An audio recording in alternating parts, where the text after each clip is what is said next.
What's going on, guys? I'm Steve. Welcome back to the channel. Welcome back to another video. If it's your first time stopping by the channel, hit that subscribe button. Trust me, you won't regret it. If you're a returning subscriber, as always, guys, welcome back, and I do appreciate the support. All right, guys, you guys have been sending me this video to do, and I was going to do it anyway, but I just wanted to wait a little bit to see if anything else came out. It's the story of the young man that was killed in Chicago, Dexter Reed Jr., by police. Now, you guys have seen the video footage. Police pulled him over saying he had a seatbelt. You know, it was a seatbelt violation. He wasn't wearing a seatbelt. This guy, police come up to the car. Shots are fired. It's a whole bunch of questions of who fired first, but either way, this man is dead. Shot, they said, over 97 times. Now, the number keeps changing. I don't know. Tomorrow it'll be 150. The next day it'll be 1,000. Either way, this gentleman is no longer here with us. Could this have been avoided? Yes. And you know how I am on my channel. I'm going to speak with all honesty and say it how I see it. So, I mean, I don't mean to offend anybody, but we are going to talk about this on an adult level, and I'm just going to give my perspective, whether you agree with it or not. Take a look at this video, and this is what sparked me to do the video today. Take a look at this, and we'll come back. Following the release of the body camera video of the deadly police shooting of Dexter Reed, CBS 2 is always investigating, digging into several unanswered questions tonight. We are getting new perspectives, questioning how many shots Reed fired himself, why he was pulled over in the first place, and the recommendations on what should happen to the officers involved. That's what CBS 2's Jermont Terry is looking into live in the control room now. Jermont. Erica and Joe, COPA recommends the 4 officers who fired those shots, killing Dexter Reed, not carry their badge nor weapon, essentially stripping them of their police powers. Now, tonight we've learned that the head of COPA calls into question that so-called reason the officers pulled Reed over.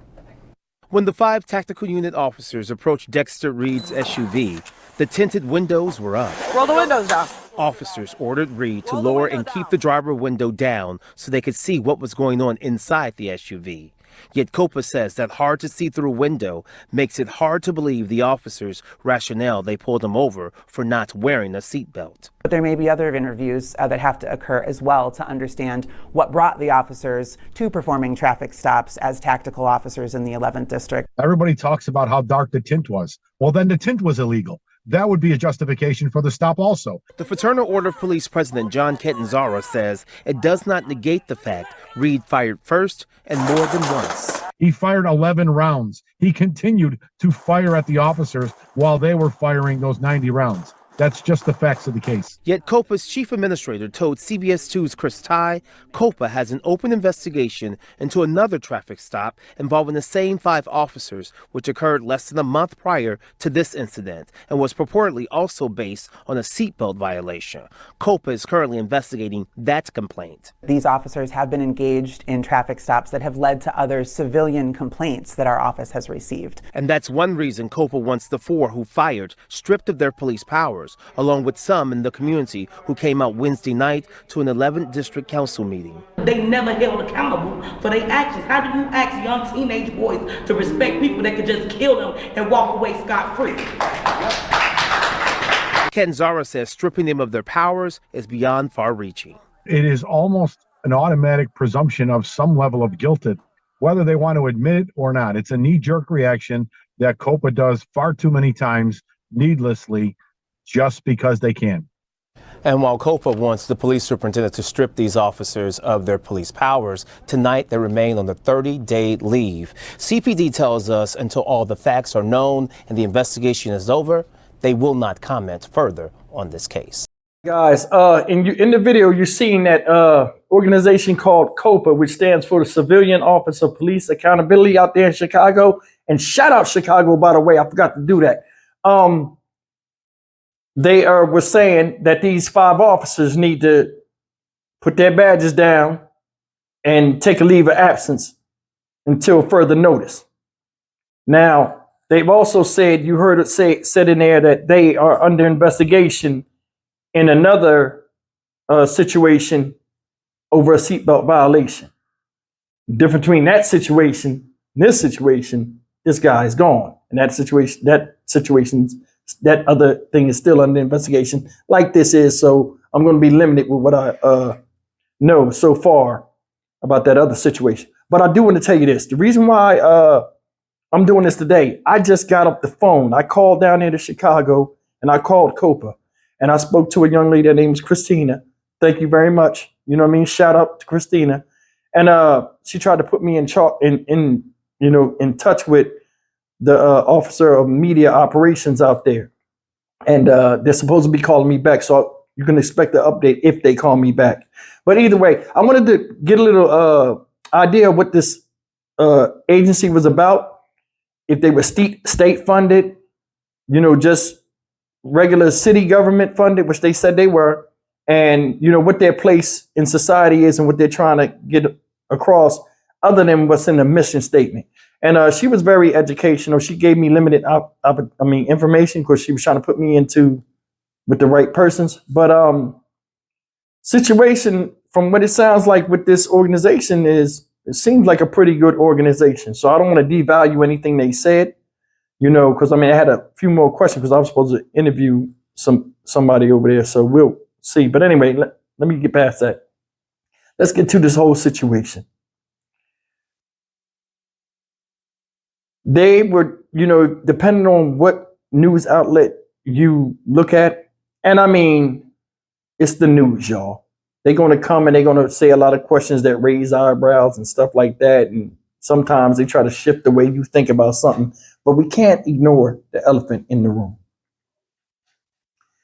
This guy shot. If you went and looked at that still photo, this is why I picked that video. You seen the shot come from inside the car and hit the officer on the passenger side door. You seen it.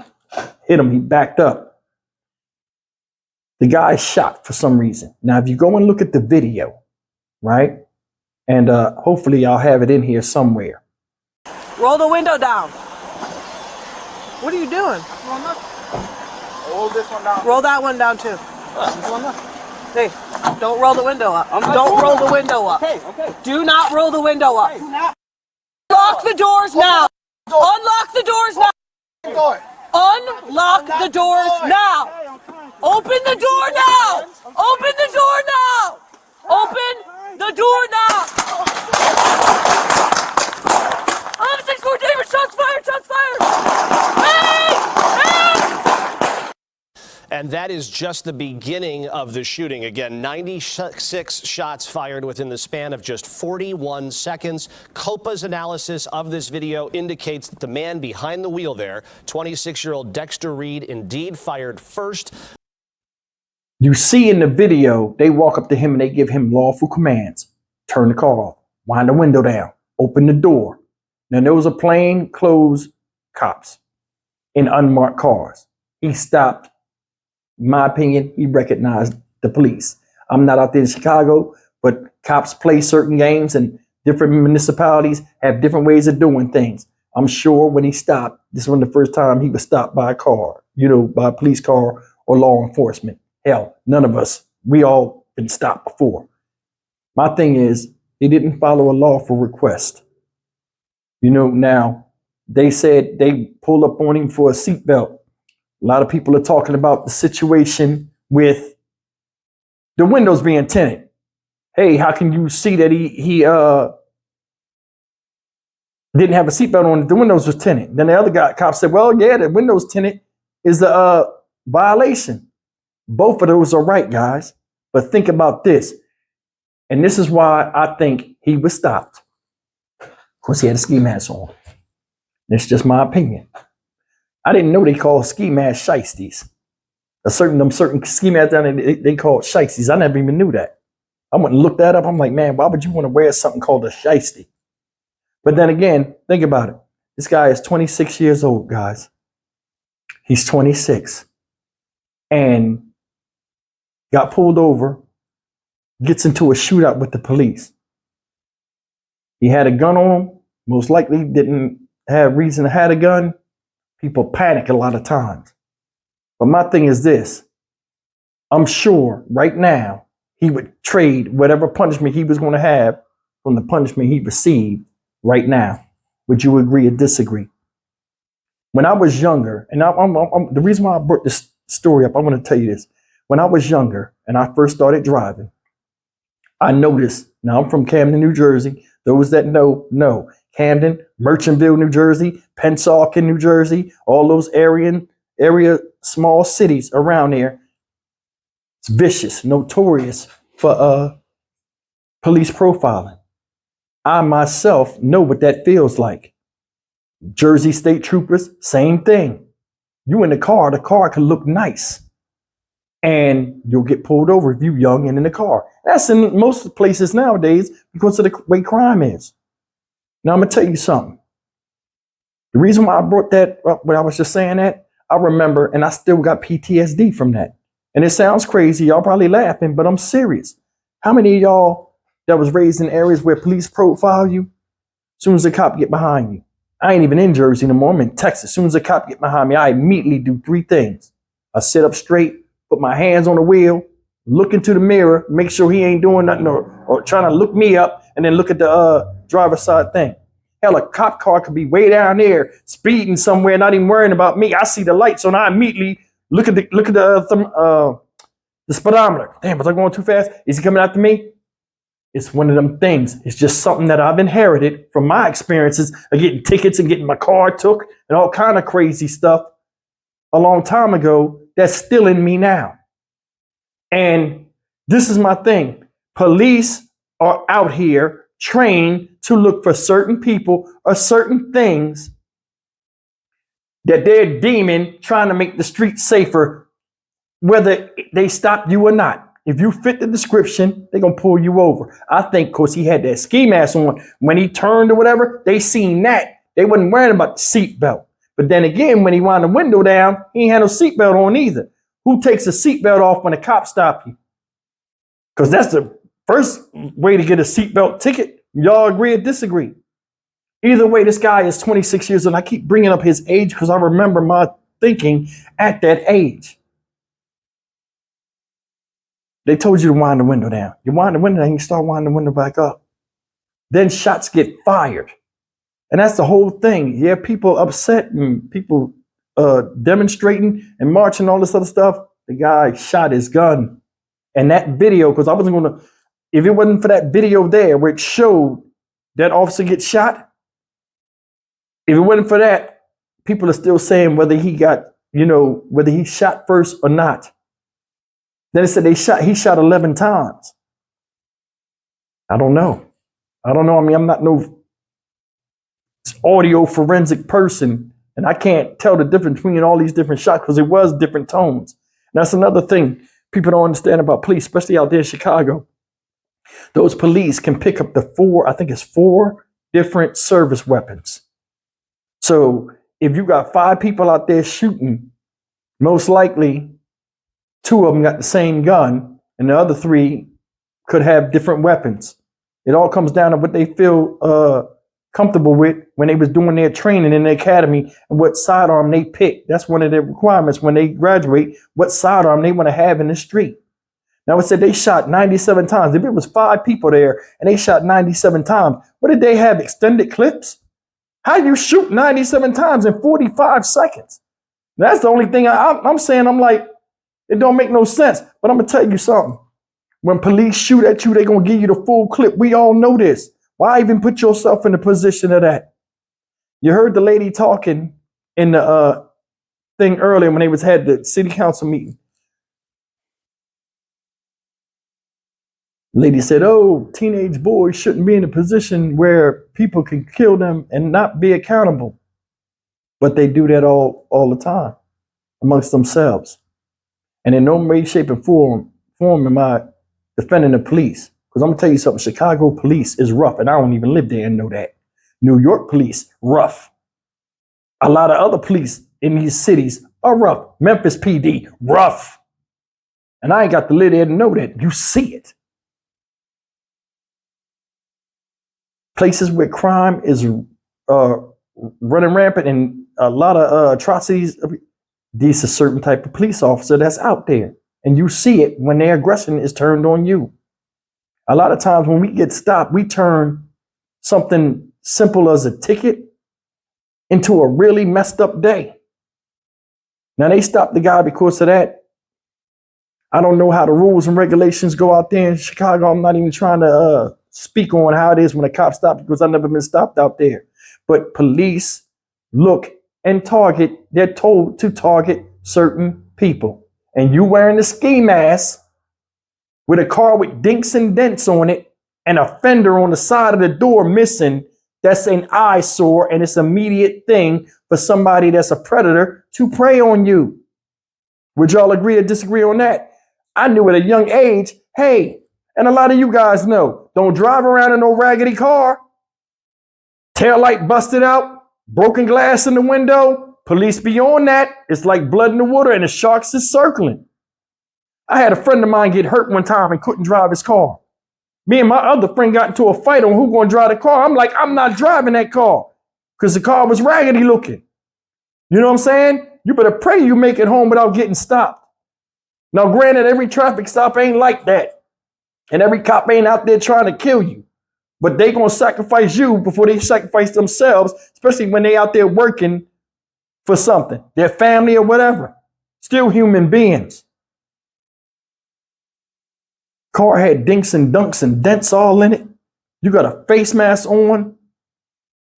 It's going to bring problems.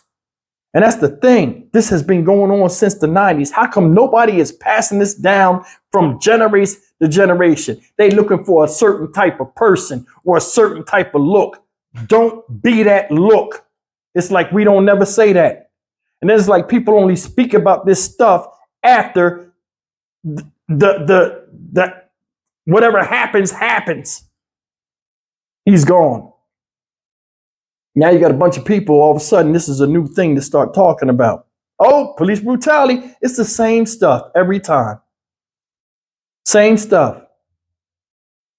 Unmarked cars, whatever. They talking about getting rid of specialized units in some cities. That ain't a specialized unit. Think about it. Unmarked cars, people out there in every area know what police and state cars look like, even though they unmarked. So that's the thing. A lot of people that don't really watch the news and don't really be out there like that be in awe. Oh, they're in unmarked cars. Oh, they're setting these people. No, they're not. We back in the day, we knew when the cops was coming. We knew who they were. We knew.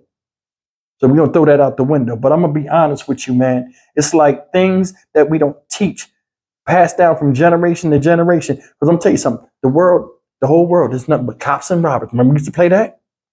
Don't fit the description so they can pin something on you or put yourself in a position like that. And when you do get stopped, don't fit the MO, the social, not the social, but like the mindset MO of a criminal, fidgeting around, looking crazy, all this other stuff. Because a lot of times when you get stopped, they looking at the way you acting and moving so they can go to another step because they don't trust you. They don't know you. You don't know them. So when they come upon you, come with that smart mouth stuff, all you're doing is inviting them to just do whatever they want to do. See, you only as good as the last person this person interacted with. And regardless of how you look or how you act, as soon as you open your mouth, you're judged by the fluctuation of your voice and what comes out of it. That's in life. This guy is gone, man, and it could have been avoided. Could have been avoided. Now, some people saying, oh, well, you know, because like the big elephant in the room is this guy shot. He's shot.